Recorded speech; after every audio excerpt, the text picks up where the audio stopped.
From the very beginning, Washington State University has been about transformation.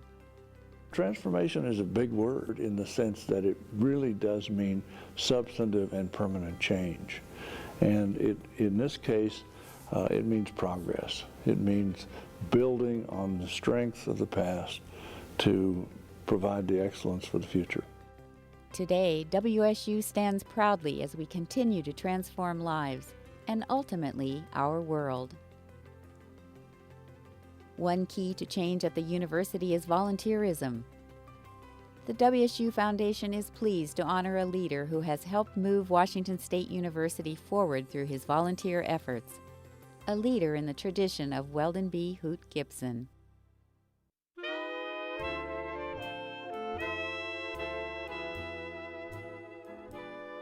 This story begins where all good stories start, in the beginning. It's a tale of a boy from humble means in Custer, Washington. A boy who dared to dream. They lived on a piece of property where going and getting the water every day was essential, and their source of heating was the wood that they cut down. As the firstborn, he learned to work hard, and he applied that same energy and discipline to his education. He grew up, in a one-room schoolroom, and he had some wonderful teachers. He talks about that, and I think they ignited in him a love of the world. Our recipient yearned to travel and expand his horizons, so as a young man he determinedly worked to save enough money to attend WSC, a college that would change his life, and one that he would someday help transform. He was a year ahead of me, but he was one of the BMOCs, big man on the campus, in his senior year when I was a junior. Early on, our recipient volunteered his time and talents as he actively participated in student government. It was while he studied to be a civil engineer that he met his future wife, Frances Lanning.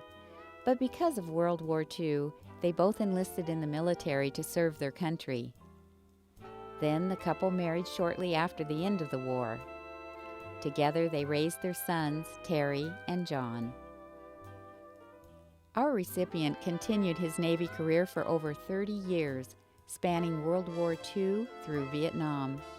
He successfully commanded challenging assignments, the result of his outstanding leadership and engineering skills. My grandfather is my hero, hands down. As long as I can remember growing up, I wanted to be like him.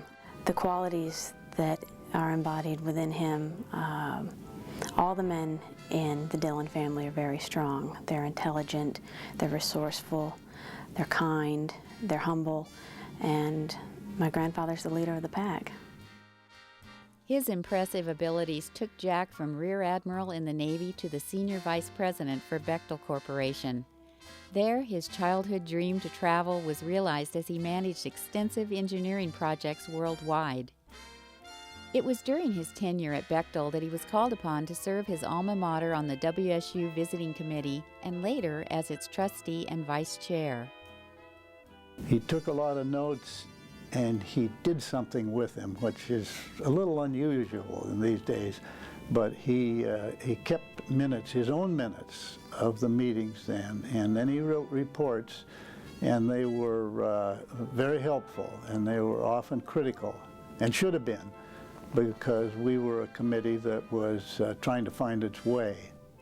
One of the things that you're reminded of when you're with Jack is he is an engineer, and he wants to engineer everything, and that's the delightful part of it. It's not, I'm going to give you a gift and I hope you use it well, or I'm going to give you some advice and take it for what it's worth. He has follow through and he connects the dots. Jack's exemplary volunteer leadership has been critical to the WSU Foundation and the success of Campaign WSU. There are certain individuals that you meet that have class and courage, and that's why we should be thanking this individual so much. He added class and courage at a time that the WSU Foundation needed both of them. There was a lot developing, a lot of opportunities. Jack identifies opportunities to provide strategic support in many areas, including the College of Sciences. He's a founding member of its Board of Visitors that advances the quality of academic programs and research. Also, Jack has been involved in the Science, Math, Engineering, and Education Center since its inception, a program that helps students become better science and math teachers. I remember him being on the board, and sometimes he would be really quiet, and you think, "Oh no, have I lost his attention?" But he always had deep thoughts, and he waited, and when he gave you something, it was gold. His expertise is also invaluable to the College of Business and Economics, where he serves on the Committee for the Initiative in Entrepreneurship and Innovation. There'd be times in some of our board meetings where Gus Grant would say in his kind of gravelly voice, "Jack, what do you think?" And everyone would be quiet. It was like the old saying about E.F. Hutton, everyone would stop to listen, because you knew that, whatever he said was going to really be of value. His philosophy is, when given a job, get it done. And this philosophy has really given a great framework to this project, and his contribution is measured by the success that we are experiencing. Our award recipient has gotten the job done throughout his lifetime, always with enthusiasm and determination. For over 20 years, his dedicated volunteerism has enhanced this university and created new possibilities that will lead us into the future. Well, Jack's the consummate cougar. He's passionately dedicated to the cause, and he's smart as hell. He makes things happen, but he doesn't always shine in the limelight. Giving back to WSU is very important for him, because I think he saw his experience at Washington State as his open door to the world and to the possibilities that were out there. This year's honoree is an inspiration and example of how one person can make a difference through advocacy, time, and devotion to Washington State University. What we need for a transformation is thousands of Jack Dillons. Please join the WSU Foundation as we thank and congratulate our 2005 Weldon B. Gibson Distinguished Volunteer, Jack Dillon.